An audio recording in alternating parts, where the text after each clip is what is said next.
Hey everyone, you have a really big assignment due soon, and so I wanted to make this video to go over some of the important things, to quickly look at a sample, and to talk about thesis statements. I hope that by now you have read the assignment that I posted about a week ago. It's linked to in the content for week 6 and week 7, and you can also find it under Essential Course Documents. This video might make more sense if you read the assignment first, so you might want to pause it if you haven't already done that. Okay, so the basics of the assignment, as you know, first of all, you need to read all my feedback if you haven't done that on all of your response papers so far. Make sure that you're opening up the attachment that I upload to your assignments folder. Make sure you read all my comments in the margins, in the rubric and at the bottom of the rubric. And as I have said multiple times, if you have any questions about any of my comments, make sure that you let me know that, because you will be expected to respond to my feedback where applicable. Okay, so you're going to pick one of the first 5 response papers, not response paper 6, because there won't be time for you to see my feedback on that. So pick one of your first 5 response papers. You can pick the one you like best, about the text you most liked reading. But I also want you to think about where your essay has the most potential, where your thesis statement has the most potential. If you're actually saying something new and interpretive and insightful about the text, that's a really good sign. If you are simply summarizing it or saying something that readers know already, that means that you need to really develop your ideas and push past the obvious, okay? So think about those things and then develop your ideas into a longer, more carefully supported and developed essay that's at least 900 words long, which is about 3 pages in most fonts. Let's take a look at the assignment. Again, by now you should have read this, so I don't want to spend a ton of time going over all the details. I just want to remind you how important it is to stay focused on something specific. A single character, a relationship between 2 characters, or an interaction between 2 characters, maybe a particular setting or a particular theme in the text. Don't try to cover too much.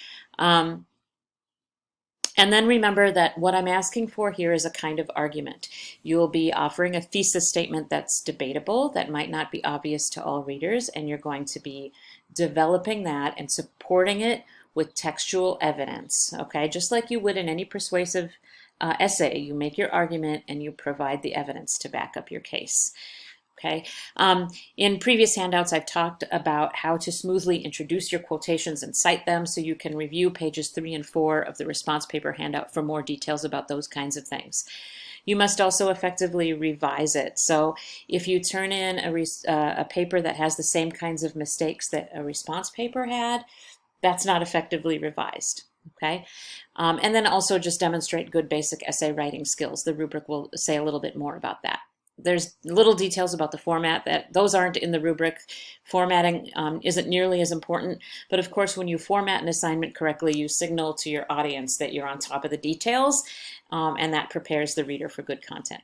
Okay. Once again, this will be graded full credit if you meet or exceed all the expectations. If you don't meet all the expectations for the assignment or the requirements for the assignment, then that's 65%, or the equivalent of a D.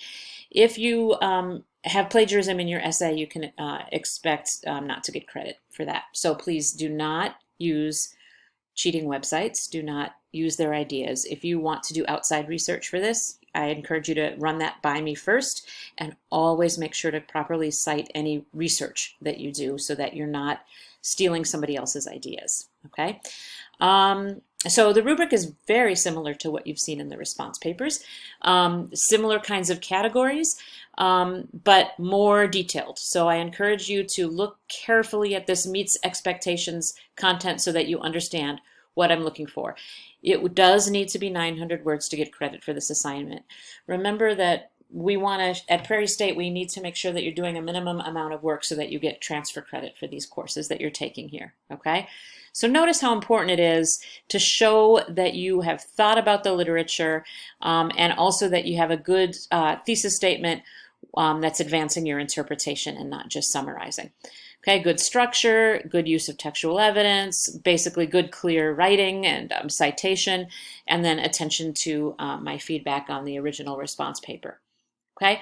Again, please see the last couple pages of the response paper for more details about some of these littler things like quoting and citing. You might have already noticed that I have posted a sample under Essential Course Documents. This student had written a shorter response paper of about 500 words about Daisy Buchanan, and she took this paper, this Daisy Buchanan response paper, and expanded it. Kind of doubled it in length, really developed her ideas and went into a lot more depth. If you read this, you will notice how well this is structured. Each paragraph has a very specific topic sentence that she expands.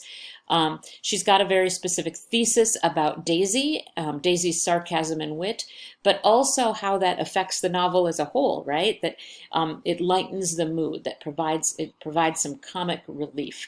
So I really like how she is answering the so what question, right? How does this point that she's making about this one part of the text, Daisy Buchanan, help us understand the novel as a whole?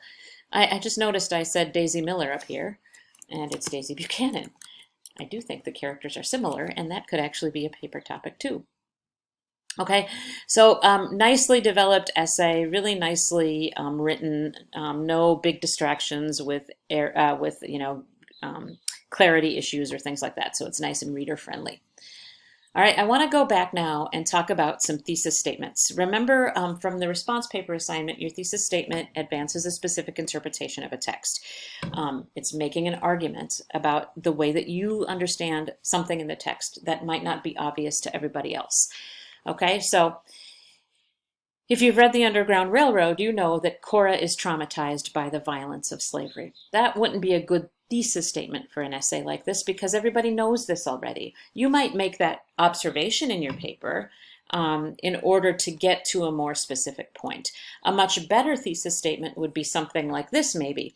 While Cora is traumatized by the violence of slavery, she's also willing to challenge the institution through her small subversive acts of defiance, acts that expose the hypocrisy of slaveholders. That's a lot more specific, and it gives room for the writer to provide specific examples of those acts of defiance and how they expose the hypocrisy. So it's supportable, it's not obvious to readers immediately, and it would help us understand the novel better. Here's another example. Do you remember the sample response paper from early in the semester about Caesar the dog? So this is advancing an argument, right? Caesar the dog is important. Some readers might not agree, right? Some people think Caesar's kind of thrown in there. The problem with this thesis statement is it's not very specific yet. So notice, if you remember, that the writer got a lot more specific about why Caesar is important.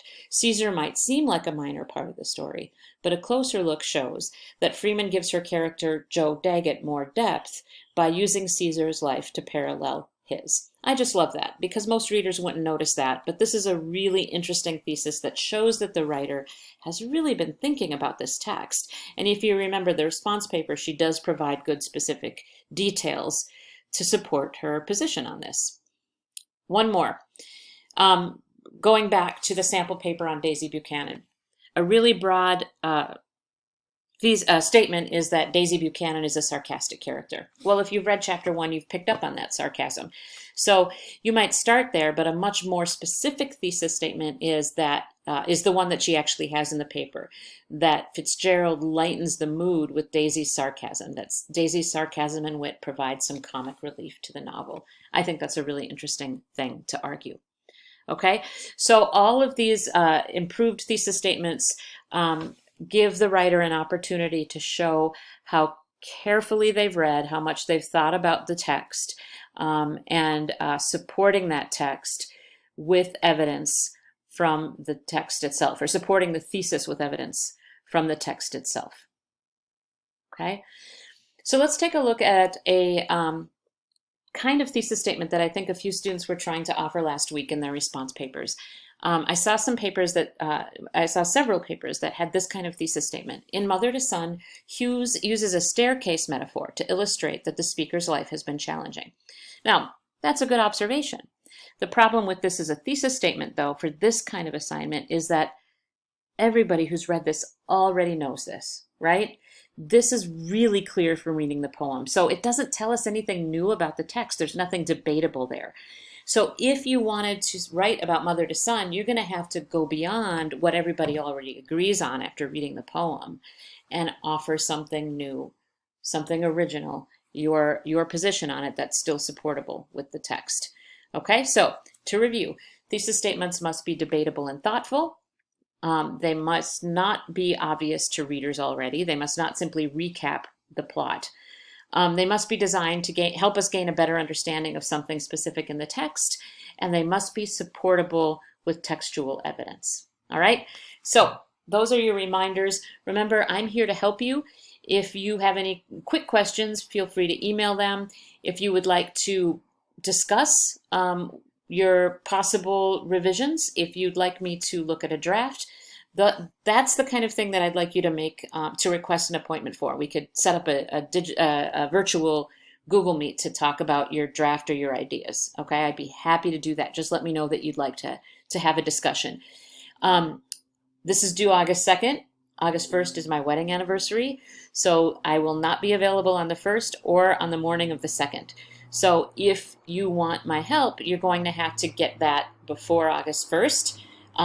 So look ahead, plan ahead, get started on this paper as soon as you can.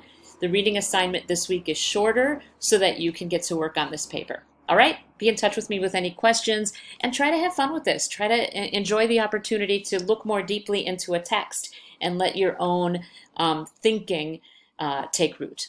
Okay, good luck.